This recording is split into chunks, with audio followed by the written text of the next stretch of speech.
Hilliard. I got so much motherfucking design on right now. Assalamualaikum warahmatullahi wabarakatuh. Perkenalkan, nama saya Nurtisa Lestari dari kelas reguler 2020B dengan NIM 2020-02-112. Baiklah, pada kesempatan kali ini saya akan membahas materi tentang teori pengambilan keputusan. Sebelumnya, saya berasal dari kampus TIM Lasaran Jaya Makassar. Pengertian pengambilan keputusan. Keputusan dapat dijelaskan sebagai hasil pemecahan masalah. Selain itu, harus didasari atas logika dan pertimbangan, penetapan alternatif terbaik, serta harus mendekati tujuan yang telah ditetapkan. Seorang pengambil keputusan haruslah memperhatikan hal-hal seperti logika, realita, rasional, dan pragmatis. Secara umum, pengertian teori pengambilan keputusan adalah teknik pendekatan yang digunakan dalam proses pengambilan keputusan atau proses memilih tindakan sebagai cara pemecahan masalah. Fungsi dan tujuan pengambilan keputusan. Fungsi pengambilan keputusan. Individual atau kelompok, baik secara institusional ataupun organisasional, sifatnya futuristik. Tujuan pengambilan keputusan. Yang pertama, tujuan yang bersifat tunggal atau hanya satu masalah dan tidak berkaitan dengan masalah lain. Yang kedua, tujuan yang bersifat ganda atau masalah saling berkaitan dapat bersifat kontradiktif ataupun tidak kontradiktif. Unsur-unsur pengambilan keputusan. Tujuan dan pengambilan keputusan, identifikasi alternatif keputusan untuk pemecahan masalah, perhitungan mengenai faktor-faktor yang tidak dapat diketahui, dan sarana atau alat mengevaluasi atau mengukur hasil. Dasar-dasar pengambilan keputusan. Menurut George R. Terry menjelaskan, dasar-dasar dari pengambilan keputusan yang berlaku yaitu intuisi, pengalaman, fakta, wewenang, dan rasional. Menurut John D. Miller menjelaskan faktor-faktor yang berpengaruh dalam pengambilan keputusan, yaitu ada terbagi menjadi 3. Yang pertama, pria dan wanita. Yang kedua, peranan pengambilan keputusan. Dan yang terakhir yaitu keterbatasan kemampuan. Pengelompokan. Kelompok keputusan berdasarkan program, yaitu terbagi menjadi 2. Yang pertama, pengambilan keputusan terprogram, dan yang kedua, pengambilan keputusan tidak terprogram. Kelompok keputusan berdasar lingkungan terbagi menjadi 4. Yang pertama, pengambilan keputusan dalam kondisi pasti. Yang kedua, pengambilan keputusan dalam kondisi berisiko. Yang ketiga, pengambilan keputusan dalam kondisi tidak pasti. Dan yang terakhir yaitu pengambilan keputusan dalam kondisi konflik. Proses pengambilan keputusan. Tahap penemuan masalah, tahap pemecahan masalah, dan tahap pengambilan keputusan. Menurut Herbert A. Simon terdapat 3 fase.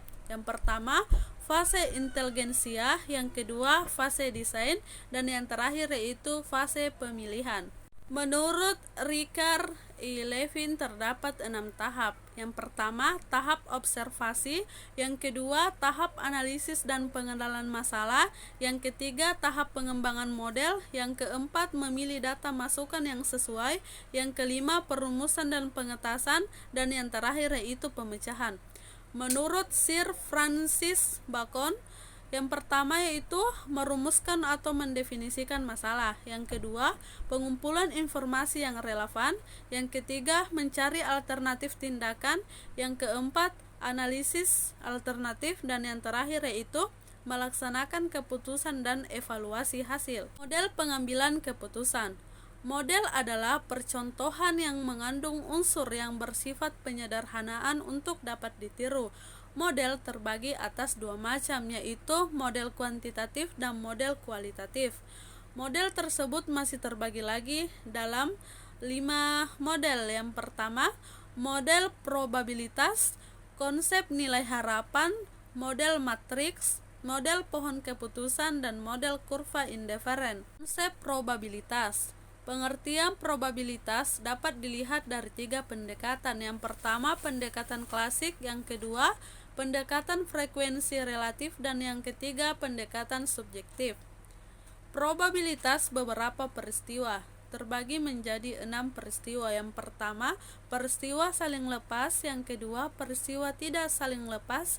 Yang ketiga, peristiwa saling bebas. Yang keempat, peristiwa tidak saling bebas. Yang kelima, peristiwa bersyarat. Dan yang keenam adalah peristiwa komplementer.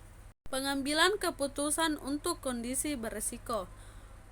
Konsepsi resiko. Resiko adalah konsepsi timbulnya kerugian. Resiko adalah ketidakpastian. Resiko adalah penyimpangan hasil aktual dari hasil yang diharapkan.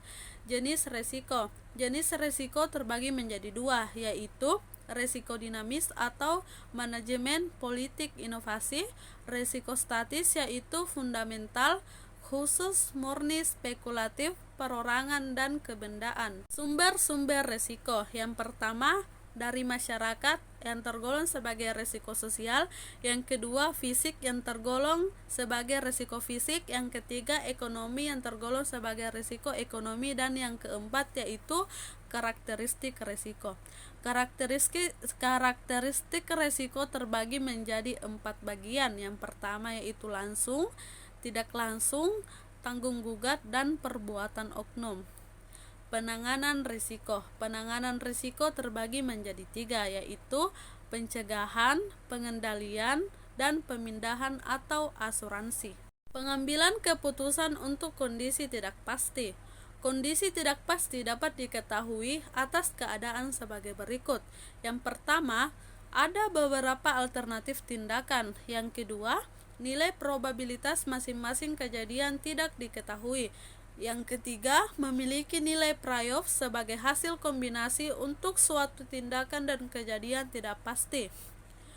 Beberapa kriteria terpilih antara lain kriteria Maximax, kriteria Maximin, kriteria Laplace, kriteria Recret, teorema Bayes, kriteria realism, dan decision tree. Pengambilan keputusan untuk kondisi pasti. Yang pertama, teknik program linear, metode kompleks, analisis jaringan kerja atau CPM atau PERT. Baik, dari materi yang telah saya paparkan, saya menarik kesimpulan. Teori pengambilan keputusan adalah teknik pendekatan yang digunakan dalam proses pengambilan keputusan atau proses memilih tindakan sebagai cara pemecahan masalah.